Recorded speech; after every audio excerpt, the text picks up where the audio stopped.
Hey guys, Retro Reviews here again with another Transformers video review. This time we'll be taking a look at the Robots in Disguise Grimlock. Now, first things off the bat is yes, this is a Grimlock that does not transform into a Tyrannosaurus Rex.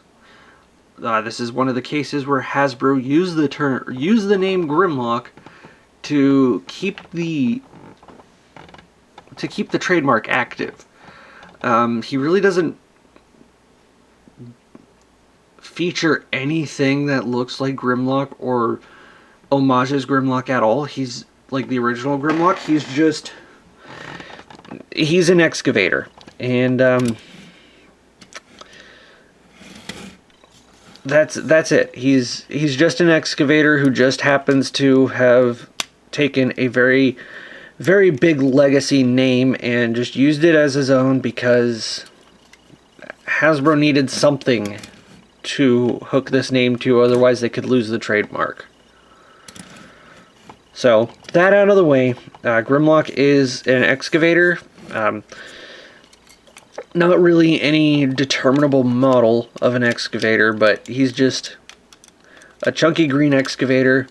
The cabin here does move. It does rotate left and right.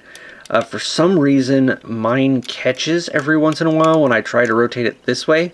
I think the internal joint that everything rotates on has some mold flash that I can't really get into. And this figure is 20 years old. Already does show signs of breakage that I wasn't expecting, and I don't really want to push this thing any further than it needs to. So, anyways, there is an attack feature in this mode. It's not mentioned in the Hasbro instructions, but it is mentioned in the Takara instructions, where this spring-loaded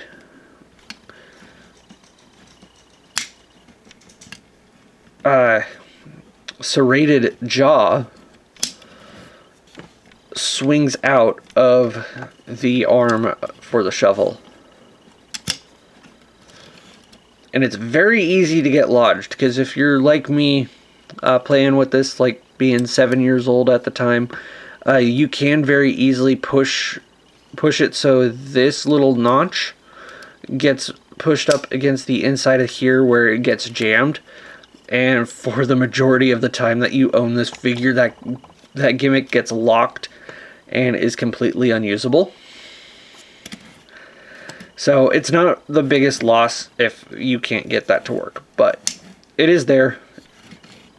And I guess with that jaw coming down and this joint here in the arm, it does, and with the screw hole in the back, it does look like some kind of like dinosaur shadow puppet thing. So it looks like a dinosaur if you use your imagination, is what I'm saying.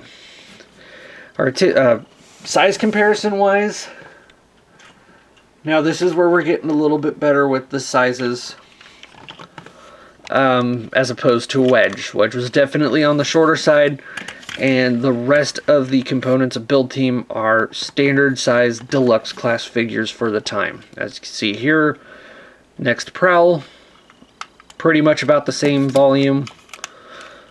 Would definitely take up the same package without any issues.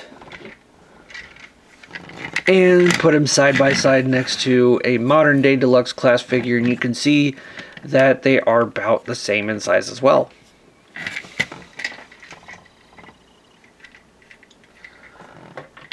So, now on to the transformation. One thing to point out, that this is going to be a very odd transformation. A very unique transformation. Doesn't mean that it is a good transformation.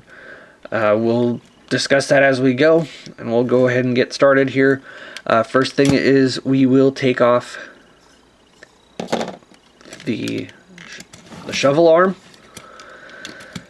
And then we're going to mess with the treads. First thing here, though, is you're going to take the combiner section here, pull this out a little ways, or all the way, however you prefer, and rotate this section all the way around. And next, we're going to deal with the hips, and we're going to take the tank or the treads and rotate them out. And we're going to take this side first because it's got a little knob sticking out here, and that's going to tab in. It's going to soft tab into this section right here. So we're going to fold this section up first and then follow it with the other section, and then just kind of get them even like so. And then these long armatures here are actually going to rest alongside themselves. And then this section here, there's a hinge hooked here, and then there's a hinge hooked here with a ball joint hooked into the leg. So we're going to get that accordioned up to where this little notch section is going to rest into the groove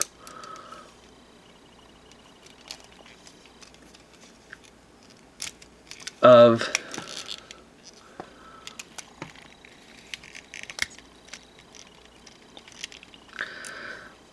this hinge right there. So it's going to look like that once it's all compressed. And then do the same on this side, and then fold down the combiner armature, and then come around here and then extend these sections of the treads and rotate them so that the green foot is facing forward, and separate out these toes, and then do the same on this side. And this is going to be another part where my figure is showing its age, and I don't know how well it's going to stand up on camera when we get him into his robot mode, but this joint is incredibly loose on mine, so that'll be fun to deal with. So now we have the bottom half of the robot done. Next, we're going to take these panels and open them up, fold the head out like that to keep everything locked in place, and then take these sections. Now mine are pegged really tight, and these joints have actually snapped before, so I'm trying my hardest to not break this figure.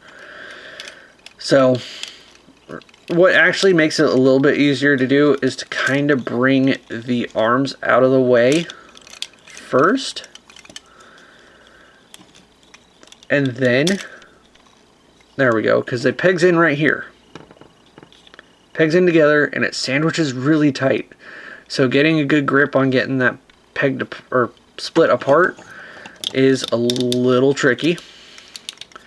But then once you do get it, you're going to swing these sections all the way around. And they don't peg in, so they just rest there. And then you fold these panels down. And then finish up straightening out the arm. This one's really hard to get to, but you kind of need to have some fingernail, and push and rotate out the bigger hand. And then on this one, just straighten that out, and then get this hand folded down.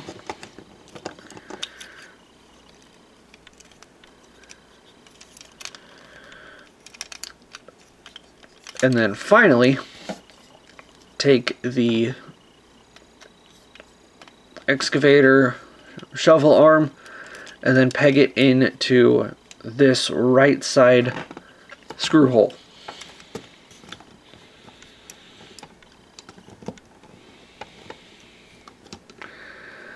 And there we have Grimlock in his robot mode.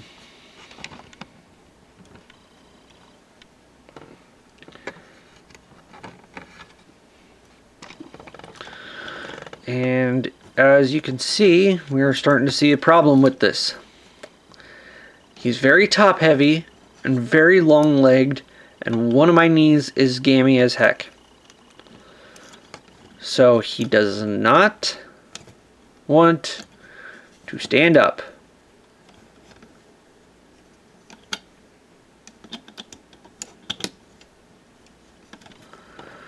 But just once, kind of stand up. The biggest problem is because he has these really long legs. He's got nothing for a heel spur, and he's got everything weighing him down on the top and on the back. So this design is not really meant to stand.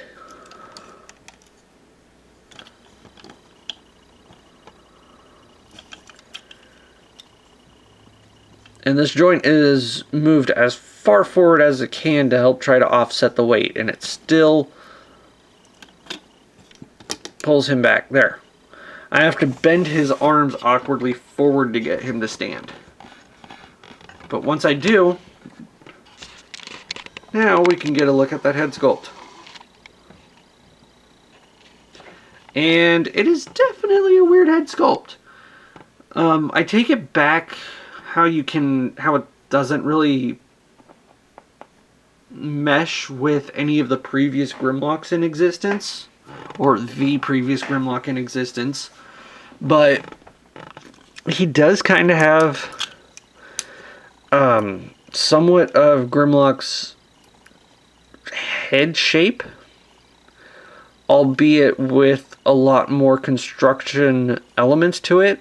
He does have a visor. He has a face now this time instead of a mouth plate.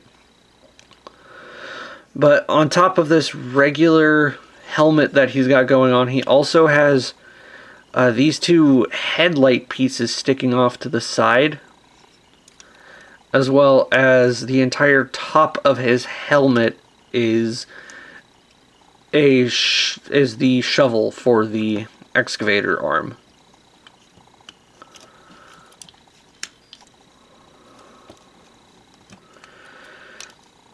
So yeah, not really.